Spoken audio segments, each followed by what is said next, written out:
Some memories don't fade with time.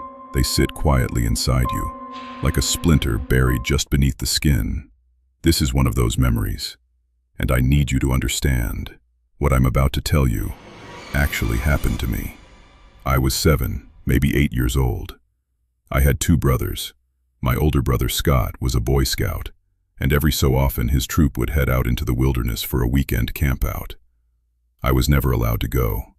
I'd watch from a distance, the tents, the campfires, the freedom, and every single time, I was jealous.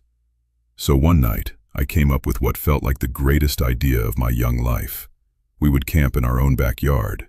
Our neighborhood had no fences, just open yards, trees, and patches of dark brush that swallowed the light at night. My parents helped us set it up. We roasted marshmallows. My little brother joined us. He was only 4, until Mom took him inside for bed. Then it was just Scott and me. We climbed into our sleeping bags, pulled out our Game Boys, and for a while, everything felt perfect. Eventually, I got tired, but sleep wouldn't come. Something about lying on the ground in the dark made my body restless.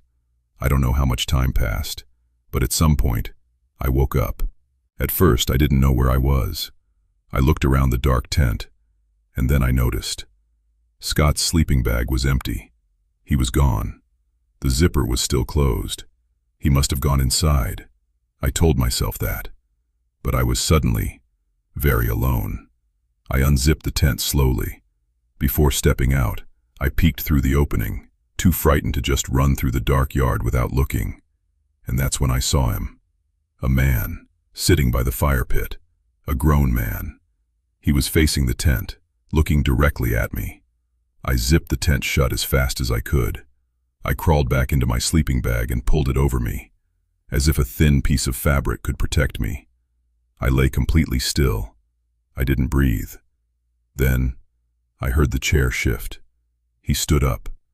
I prayed he wasn't walking toward me, but a shadow slowly appeared on the side of the tent, blocking the moonlight. He was standing right outside. I told myself, stay still.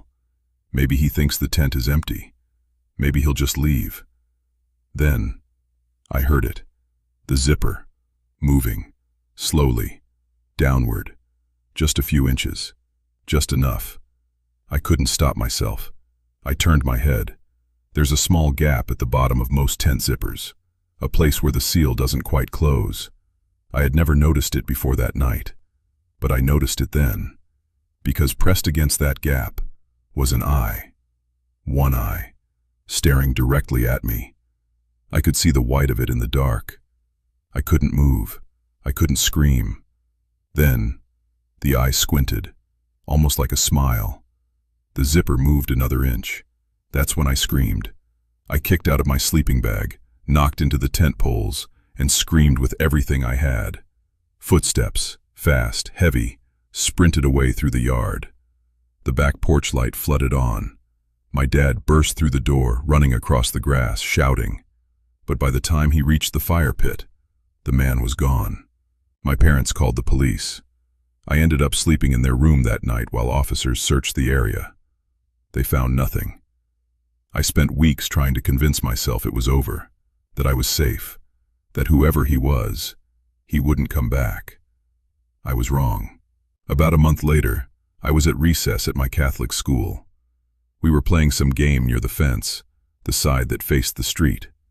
A man on the other side of the fence said, "Hey." I turned around. He asked for directions. I told him I didn't know. We weren't supposed to talk to strangers. And then he said, "Your name's Chris, right?" My blood went cold. I didn't answer.